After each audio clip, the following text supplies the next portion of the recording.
Chapitre 5. L'histoire d'Anne. Savez-vous, murmura Anne sur le ton de la confidence, j'ai décidé de profiter de cette promenade en voiture. J'ai appris qu'on pouvait profiter presque toujours de voir le bon côté des choses, pourvu que l'on prenne la décision de le faire. Bien sûr, il faut que ce soit une décision très ferme. Et je ne vais pas penser à mon retour à l'orphelinat pendant toute notre promenade.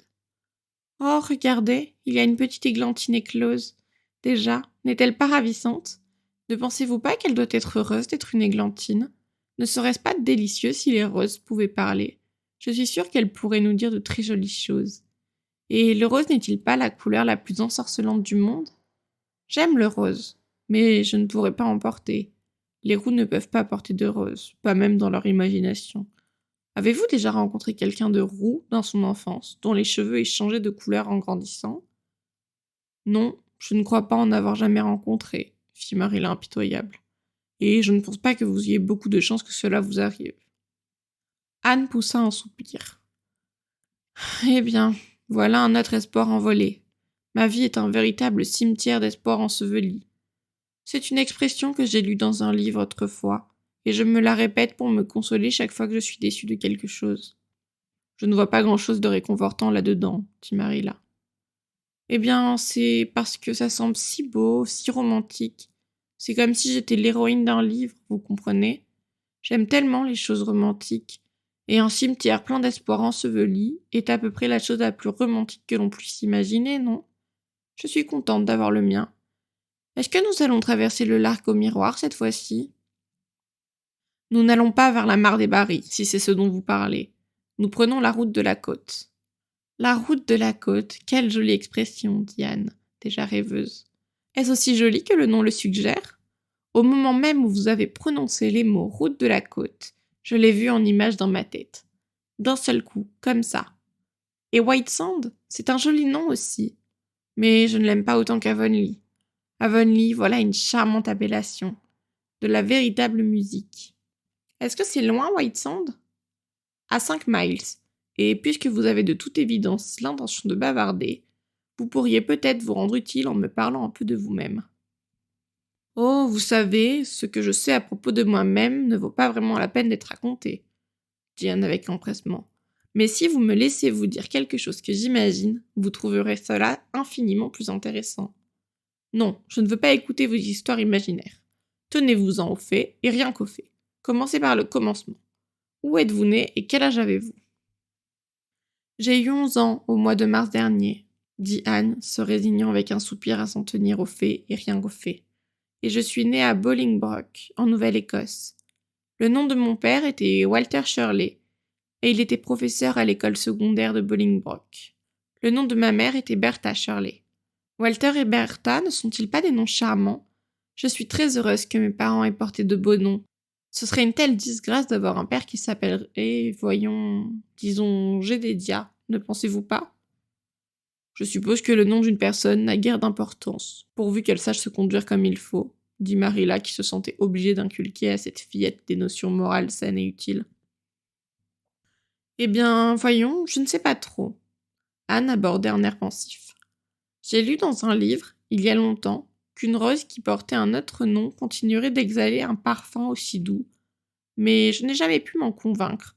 Je ne pense pas qu'une rose serait aussi belle si on l'appelait chardon ou pied de veau. Je suppose que mon père aurait pu être quelqu'un de très bien même s'il s'était appelé Gédédia, mais je suis sûre que cela lui aurait rendu la vie très difficile. Bon, pour continuer, ma mère enseignait elle aussi à l'école secondaire, mais quand elle a épousé mon père, elle a bien entendu abandonné son poste. Un mari, c'était comme une responsabilité suffisante.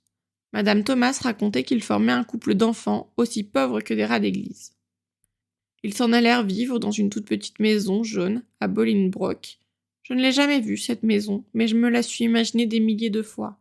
Je pense qu'il devait y avoir du chèvrefeuille au-dessus de la fenêtre du salon, et des lilas dans la cour d'avant, et du muguet dès qu'on franchissait la barrière. Oui, tout ça, et des rideaux de mousseline à chacune des fenêtres. Les rideaux de mousseline, quelle allure distinguée cela donne à une maison. Je suis née dans cette maison. Madame Thomas disait que j'étais le plus quelconque des bébés qu'elle n'ait jamais vu, tellement j'étais chétive, et toute petite, avec des yeux immenses. Pour ma mère, pourtant, j'étais le plus beau des bébés. Je croirais volontiers qu'une mère est meilleure juge qu'une pauvre femme qui vient frotter vos planchers, vous ne croyez pas? Je suis contente, de toute manière, qu'elle ait été satisfaite de moi. Je me sentirais si triste de ne pas avoir correspondu à ses désirs, parce que, vous voyez, elle n'a pas vécu bien longtemps après ma naissance. Elle est morte d'une fièvre quand je n'avais que 3 mois. J'aurais souhaité qu'elle vive assez longtemps pour que je puisse l'appeler maman. Je pense que cela doit être très doux d'appeler quelqu'un maman, pas vous? Et mon père est mort 4 jours plus tard, de la fièvre, lui aussi. J'étais orpheline, et les gens ne savaient pas quoi faire de moi. Mais Madame Thomas, elle, a su quoi faire. Vous voyez? Même à ce moment-là, personne ne voulait de moi. On dirait bien que c'est mon destin. Mon père et ma mère étaient venus de loin, et on savait bien qu'ils n'avaient plus de famille vivante. Finalement, Madame Thomas a dit qu'elle me prendrait. Même si elle était pauvre et que son mari buvait, elle m'a nourrie au biberon. Croyez-vous que le fait d'avoir été nourrie au biberon rend les gens meilleurs? Je vous pose la question parce que chaque fois que j'étais méchante, Madame Thomas me demandait, sur un ton terrible de reproche, comment c'était possible puisque j'avais été nourrie au biberon. Monsieur et Madame Thomas ont déménagé de Bolingbroke à Marysville, et j'ai vécu avec eux jusqu'à l'âge de 8 ans. Je les aidais à s'occuper de leurs enfants. Ils en avaient 4, tous plus jeunes que moi, et je peux vous dire qu'ils m'ont donné bien du fil à retordre. Et puis, Monsieur Thomas s'est tué en passant sous un train, et la mère de Madame Thomas lui a offert de la recueillir avec ses enfants. Mais elle ne voulait pas de moi. Madame Thomas ne savait vraiment plus quoi faire à mon propos, à ce qu'elle disait. C'est alors que Madame Hammond, du haut de la rivière, est descendue, disant qu'elle me prendrait. Elle avait vu que je savais m'occuper des enfants, et par conséquent, je suis partie vers le haut de la rivière, vivre avec elle, dans une petite clairière au milieu des souches. C'était un endroit bien solitaire. Je suis persuadée que je n'aurais jamais pu vivre là-bas si je n'avais pas eu d'imagination. Monsieur Hammond avait une petite scierie dans ce coin-là, et Madame Hammond, elle, avait 8 enfants. Elle a eu des jumeaux, 3 fois. J'aime bien les bébés, s'il n'y en a pas trop, mais des jumeaux 3 fois de suite, c'est vraiment trop. Je l'ai dit avec fermeté à Madame Hammond, quand elle a eu les 2 derniers. J'étais terriblement fatiguée de les porter partout. J'ai vécu dans le haut de la rivière avec Madame Hammond pendant 2 ans, et puis Monsieur Hammond est mort, et Madame Hammond a décidé d'en finir avec sa maisonnée. Elle a envoyé ses enfants chez divers membres de sa famille, puis elle est partie aux États-Unis. J'ai dû aller à l'orphelinat de Hoptown, puisque personne ne voulait de moi. À l'orphelinat, ils ne me voulaient pas vraiment non plus. Ils disaient qu'il y avait déjà trop de monde comme ça. Mais ils ont bien dû m'accepter, et je suis restée là 4 mois jusqu'à la venue de Madame Spencer. Anne finit son histoire avec un autre gros soupir de soulagement. Celui-ci, de toute évidence. Elle n'aimait guère raconter ses démêlés avec un monde qui n'avait pas voulu d'elle. « Êtes-vous jamais allée à l'école » demanda Marilla, pilonnant la jument à Lausanne en direction de la route de la côte. « Pas beaucoup, j'y suis allée un peu la dernière année que j'étais avec Madame Thomas. Quand je suis allée vivre dans le haut de la rivière, nous étions si éloignés de l'école que je ne pouvais pas y aller à pied en hiver, et en été, il y avait les vacances, ce qui fait que je ne pouvais m'y rendre qu'au printemps et en automne. Mais bien sûr, j'y suis allée pendant mon séjour à l'orphelinat. Je peux lire assez bien, et je connais par cœur un bon nombre de textes en vers. La bataille de Hohenlinden, et Édimbourg après Flodden, et Byng-sur-Rhin, et beaucoup de passages de La Dame du Lac, et la plus grande partie des Saisons de James Thomson. N'aimez-vous pas la poésie qui vous parcourt d'un frisson de la tête aux pieds ? Il y a un texte dans le livre de lecture de la 5e année, La chute de la Pologne, qui envoûte et fait trembler de joie. Bien sûr, je n'étais pas censée accéder à la lecture de la 5e année, j'étais seulement en 4e, mais les grandes filles me passaient leurs livres. Est-ce que ces femmes, Madame Thomas et Madame Hammond, étaient gentilles avec vous ? Questionna Marilla observant Anne à la dérobée. Oh, fit Anne troublée. Son petit visage qui trahissait facilement ses émotions devint soudain écarlate, et l'embarras les fit froncer les sourcils. Oh, elle voulait sans doute être gentille, et je suis sûre qu'elle voulait aussi être bonne et aimante que possible. Et quand les gens ont l'intention d'être bons pour vous, cela ne vous dérange pas trop qu'ils ne le soient pas toujours. Elles avaient bien des chats à fouetter, vous savez. C'est très pénible d'avoir un mari qui boit, et ça doit être éprouvant d'avoir des jumeaux 3 fois de suite, vous ne pensez pas ? Mais je suis sûre qu'elle voulait être bonne pour moi. Marilla ne posa plus de questions. Anne se laissa bercer en silence par la route de la côte, et Marilla, plongée dans ses réflexions, guidait distinctement la jument. Soudain, un mouvement de pitié se fit dans son cœur. Quelle existence sans amour et sans consolation cet enfant avait connue. Une petite vie de misérable esclave, solitaire et négligée. Marilla était assez fine pour lire entre les lignes de l'histoire d'Anne et pour deviner la vérité. Il n'était guère surprenant qu'elle eût été si enchantée à l'idée d'avoir enfin un chez soi.